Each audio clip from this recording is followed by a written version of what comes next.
शाश्वतोऽयं परमानन्दं गुरुर्मे नमाम्यहम्। चिन्मय देहि चिद्घरे विज्ञान सुधा बरसकं नातोऽहं सद्गुरो मे भवबन्ध विमोचकं भवबन्ध विमोचकं। मेरा मुझ में कुछ नहीं, जो कुछ है गुरु तो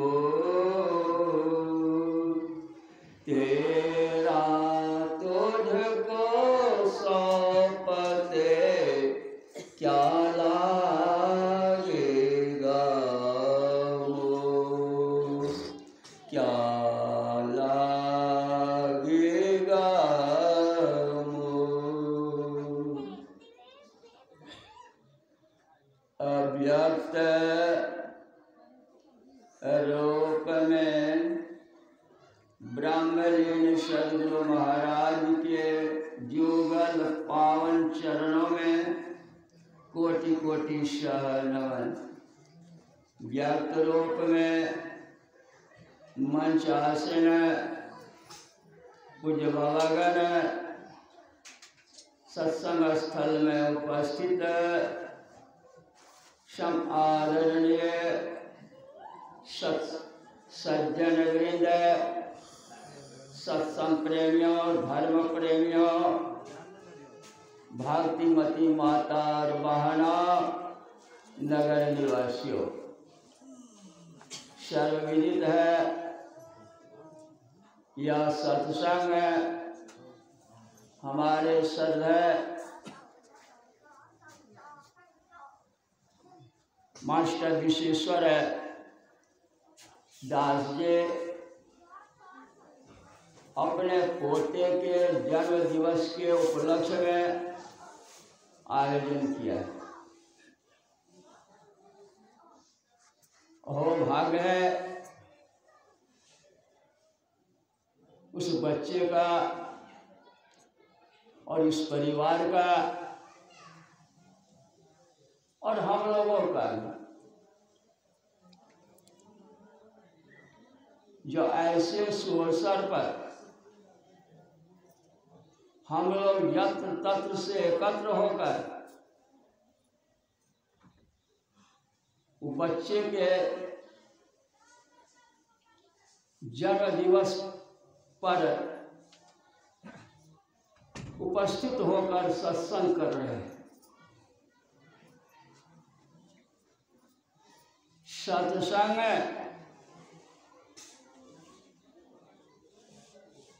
से ही मानव जीवन का उद्धार होते आया है, कल्याण होते आया है और यहाँ तक कि मोक्ष को भी प्राप्त करने वाला सत्संग से ही मुक्ति को प्राप्त किया है, मोक्ष को प्राप्त किया है।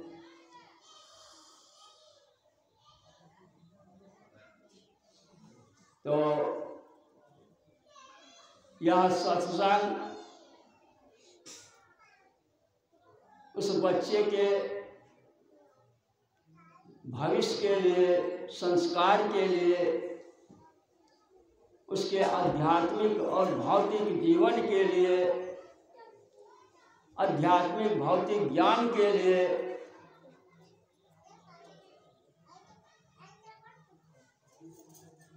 बहुत लाभदायक है। क्यों कि गोस्वामी तुलसीदास जी कहते हैं कि सत्संग से ही सब कुछ है प्राप्त हो सकता है, जो चाहे वह सत्संग से ही प्राप्त हो सकता है, मिल सकता है। आप अपने बुद्धि को यदि अच्छा बनाना चाहते हैं तो सत्संग करना पड़ेगा। अपना यश फैलाना चाहते हैं तो सत्संग करना होगा, सत्संग में आना होगा, सत्संग सुनना होगा। अगर आप पद प्रतिष्ठा, धन, बल, विद्या, ऐश्वर्य जो कुछ भी प्राप्त करना चाहते हैं, बड़पन, भलपन, यहाँ तक कि मोक्ष, सब सत्संग से ही प्राप्त होते आया है और होता रहेगा। इसीलिए गोस्वामी तुलसीदास जी दावे के साथ कहते हैं, मति किरति गति भूति भलाई, जब यही जतन जहाँ यही पाई, सो जानव सत्संग प्रभाव, लोक हो वेद न आन पाओ। ये सब सत्संग से ही प्राप्त हुआ है, होता रहेगा। इसके सिवा और दूसरा कोई उपाय लोक और वेद में नहीं बताया गया। दूसरी बात है, बच्चे का भविष्य, बच्चे का संस्कार माता पिता के हाथ में।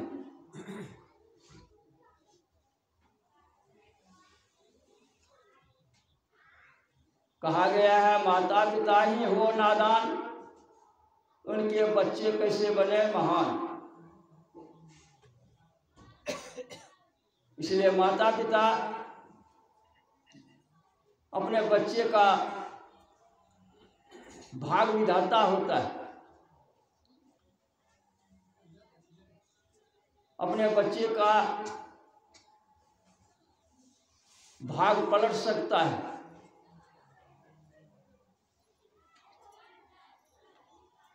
इसीलिए माता पिता बच्चे का प्रथम गुरु है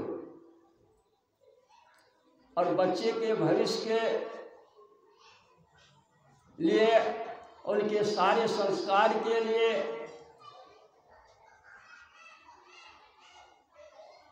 सात गुरु की आवश्यकता है।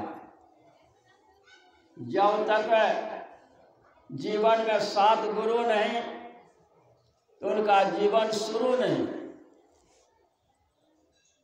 तो कबीर साहब ने सात गुरु का वर्णन किया। प्रथम गुरु है माता पिता, रज बीज का जो है दाता। दूसर गुरु है मन की धाई, गर्भवास से ऋण छुड़ाई।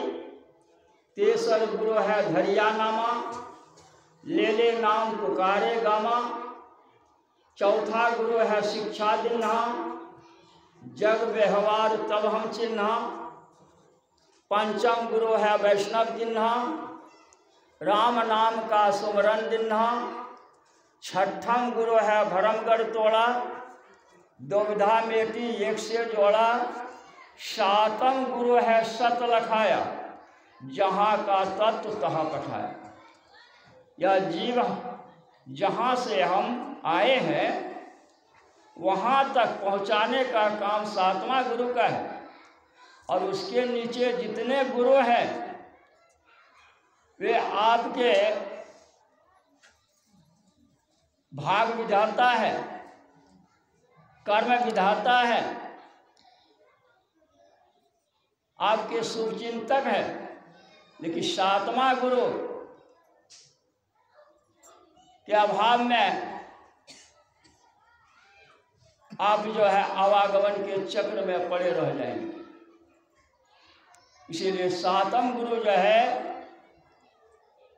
वह आप जहाँ से आए हैं इस संसार में, और इस संसार के माया मोह में फंसकर, बंधन में फंसकर बार बार जन्मते हैं, मरते हैं, दुख भोगते हैं, उसको छुड़ाने वाला सातवां गुरु ही है।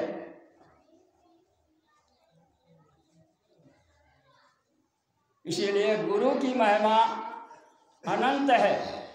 अनंत किया उपकार, लोचन अनंत उघारियां, अनंत दिखावन हार। तभी हम लोग सत्संग में गुरु के विषय में पाठ हुआ।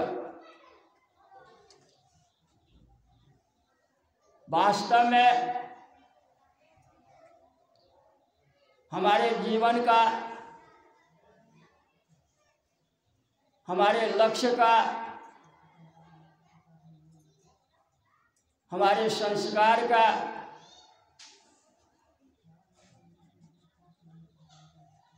गुरु ही निर्माता है। इसीलिए सहजोबाई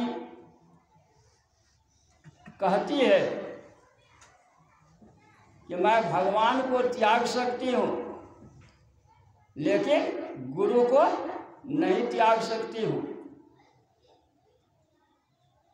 राम तजो पै गुरु न विसारो।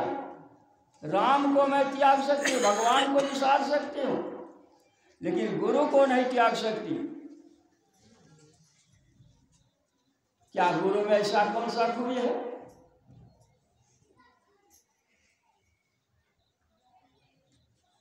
मैं पहले ही कह चुका हूं कि गुरु से ही जो है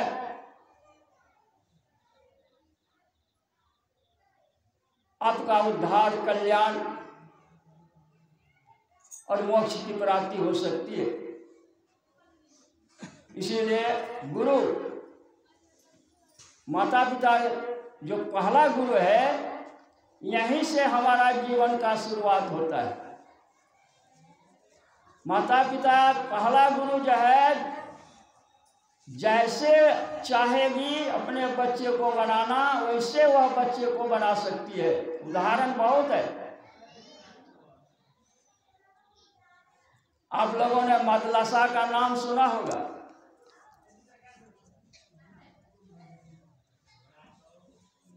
मदरसा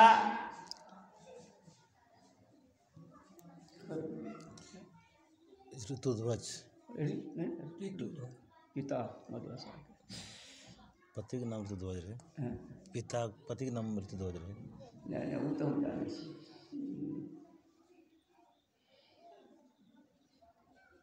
मदरसा मदरसा के पिता का नाम था कौन? बसु ने, देखिए नाम भूल गए, खैर याद आ जाएगा।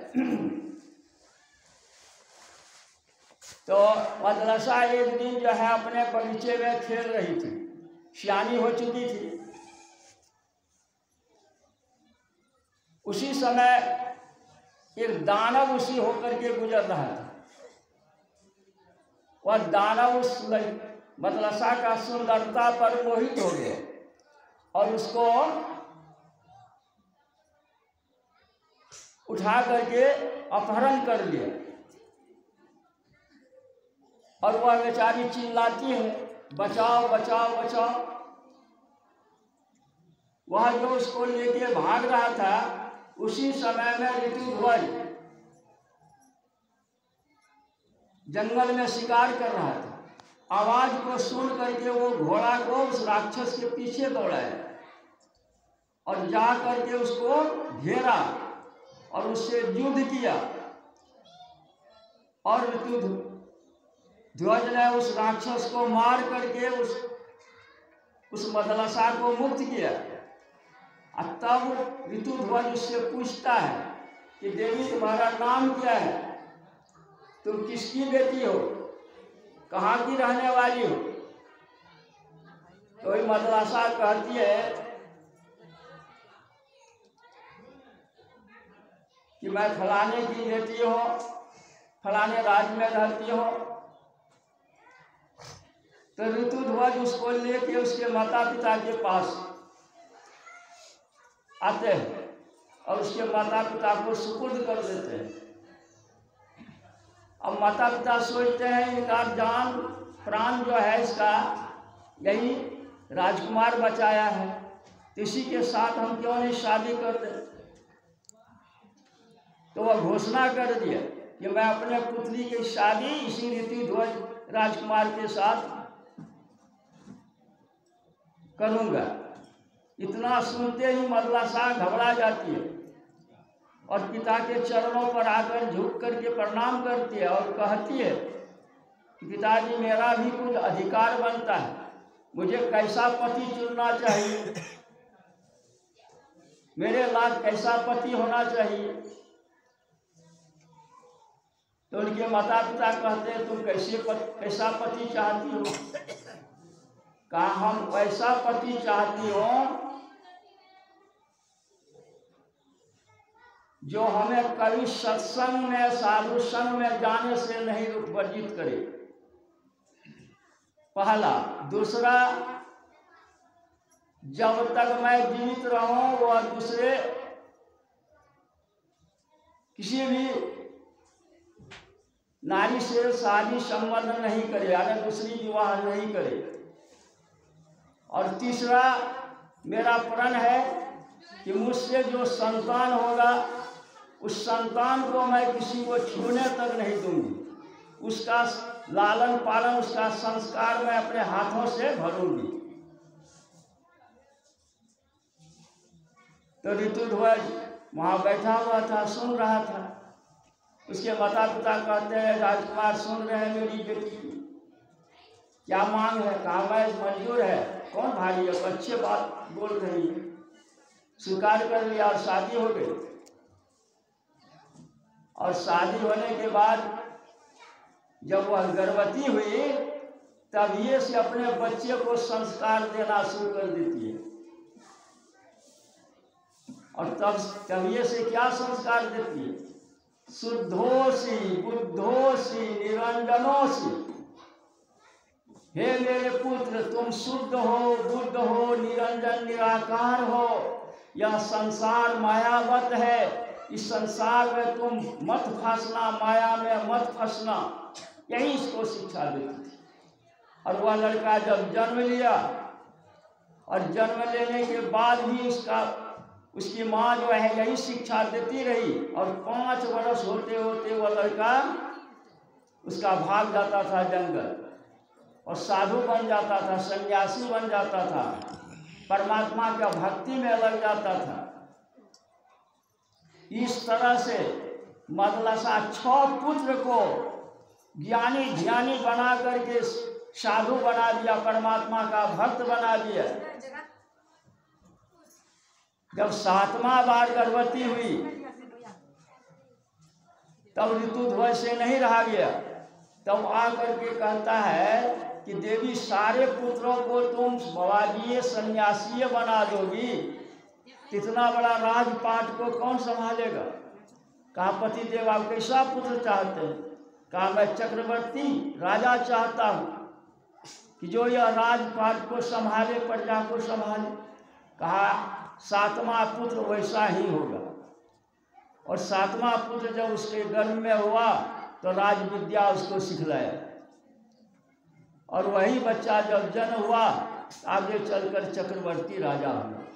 तो माँ चाहे बच्चे को जिस सांचे में डाले, चाहे उसको भगवान का भक्त बना दे, चाहे उसको राजा बना दे, चाहे उसको रंग बना दे। कहने का मेरा भाव यह दायित्व माता के हाथ में है, पिता के हाथ में है।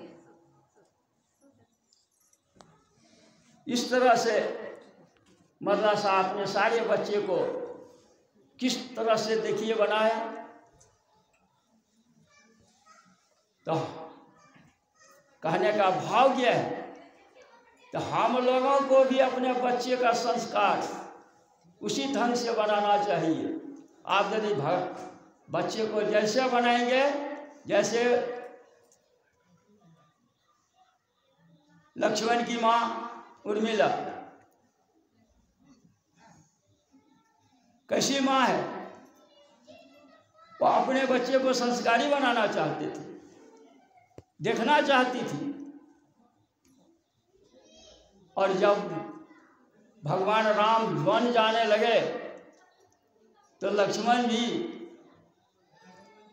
अपने भाई से निवेदन किया कि मैं भी आपकी सेवा में आपके साथ जाऊंगा। तो राम ने कहा पहले तुम अपने माँ से जा करके आज्ञा ले लो। कैसी माँ है? लक्ष्मण गया अपने माँ के पास और माँ से कहता है, माँ मैं अपने भाई की सेवा में बन जाने वाला हूँ, मुझे आज्ञा दो। तो उसकी माँ क्या कहती है, जो मैं आज धन्य हो गई है, पुत्रवती युवती जग सोई, जासुर सुत हरिभक्त हुई। आज मैं धन्य हो गई, पुत्रवती कहलाने लायक हो गई कि मेरे बेटा आज भगवान के भक्त बन गए।